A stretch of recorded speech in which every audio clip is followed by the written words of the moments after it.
Welcome to A Year in the Bible with Daily Grace. From Eden to eternity, the Bible tells one big story of redemption. My name is Tiffany, and I want to spend a few minutes with you every day walking through the Bible chronologically. Together, we will explore God's sovereign plan as the events of Scripture unfold and point to Jesus. Hey, Year in the Bible family, Tiffany here, and today is a day to celebrate. We have officially reached the halfway point in our chronological journey this year. God has been so faithful to meet us in His Word each and every day. I hope these first 6 months have blessed you and led your heart to worship our God of redemption, who has woven Christ through every single book, chapter, and verse of Scripture. There are many more exciting days ahead of us, and I am so thankful that we are on this journey together. So, let's press on with renewed joy and excitement for the second half of this year. Today, we continue our time in the 400-year history of the divided kingdom. We've studied numerous kings from both the northern and southern kingdoms over the past couple of weeks.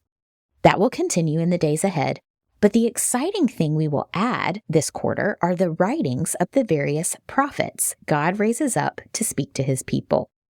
In just a few days, we will read the messages of Obadiah and Jonah. As we begin 2 Kings, it's helpful for us to think about it as an outline for our weeks ahead. Each prophet's message will help us better understand what was happening within each kingdom, and we will see God's character and redemption on full display. As we start 2 Kings, I want us to remember the overarching themes we mentioned back when we started 1 Kings. The same themes apply because 1 and 2 Kings was one book in the original Hebrew language. First, we will see that God is in complete control. God has a plan, and nothing sinful mankind does will stop His plan of redemption. Second, God is the one true God. We will see Israel fall prey to idolatry many times over, and God will display His power as the true God of heaven and earth. Third, God keeps His promises. Every covenant we've studied thus far will remain despite man's failure to be obedient to God's decrees and statutes. Specifically, we will see the Davidic line preserved in the kingdom of Judah. And fourth, Israel and Judah will face consequences for their disobedience. We will see various consequences along the way, but they will all culminate in destruction and exile. So, let's take a look at 2 Kings chapters 1 through 4 today. There were a lot of events in these chapters. I'm not going to unpack every detail because we don't have time, but instead we will take a 30,000-foot overview and see how these events further the story of redemption and show us the importance of a bold and resilient faith. The names and events from today's chapters have us backtracking a little from the events we studied yesterday for the kingdom of Judah. And even though Judah's king Jehoshaphat died in the events from yesterday, we will encounter him one more time as we move through this history of the northern kingdom. 2 Kings 1 details the sickness and death of Israel's king Ahaziah. He was the son of Ahab and ruled the northern kingdom after his father's death. He's not to be confused with Judah's Ahaziah, who we studied yesterday. But they are similar in that they both did what was evil in the sight of the Lord.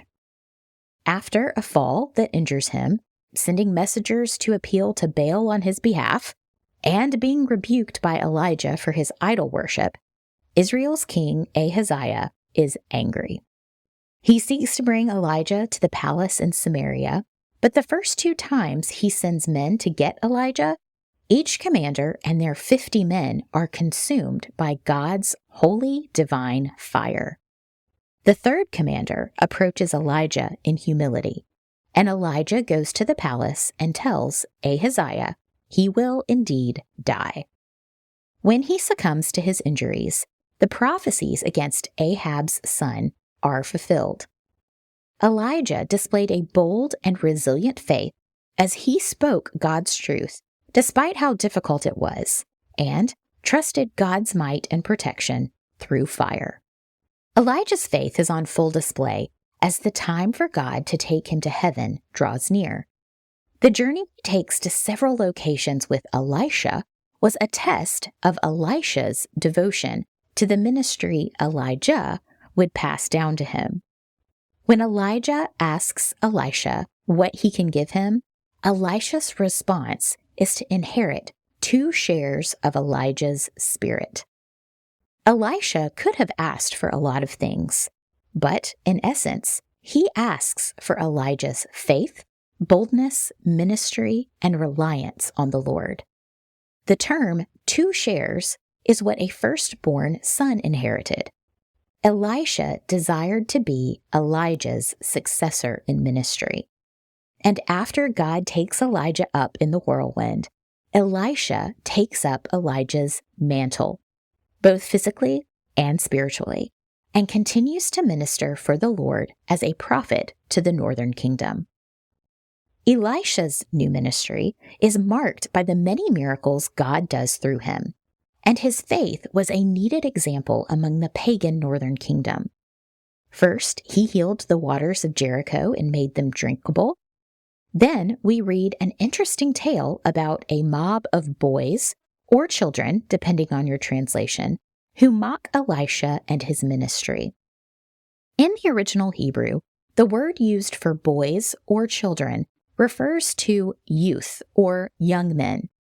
In other words, while these were likely adolescent males, they weren't small children that Elisha cursed to be mauled by bears. The next miracle came during the reign of the new king, Joram. He was the son of Ahab and Ahaziah's brother. Remember, Ahaziah had no children. We are told Joram was a little less evil than his parents, Ahab and Jezebel, but he was evil nonetheless. When the king of Moab rebels against Joram, he calls on Jehoshaphat in the southern kingdom to help him. As he did with Ahab, Jehoshaphat asks Joram to consult a man of God before they proceed. That man was Elisha. Elisha tells Joram that if it wasn't for his respect for Jehoshaphat, he wouldn't notice him at all. But he tells the kings what to do to provide water for their men and their animals, because this miracle was easy in the Lord's sight. Elisha also states that the Lord will hand the Moabites over to them. As we come to chapter 4 today, we close with several more miracles. The oil jars of the widow, the birth, death, and raised son of the Shunammite woman, the deadly stew made right, and the multiplied bread. In each one, Elisha displays an unwavering faith in the Lord's ability to provide. Elisha showed individuals and groups of people great care while modeling miraculous faith. These narratives foreshadow the ministry of Jesus when he came to earth. He met people's needs and called them to faith in the only person who would ever satisfy them. While our physical needs are important, our greatest need is spiritual. God provided for us through the sacrifice of Jesus. We enjoy the miracle of salvation each and every day. And as we grow in our love of the Lord and see all the ways He's worked in our lives, our faith grows too. And hopefully, to a watching world, it can be said that our faith is bold and unwavering. Thanks for joining me today. I'll see you back here tomorrow for 2 Kings chapters 5 through 8. Bye, friends.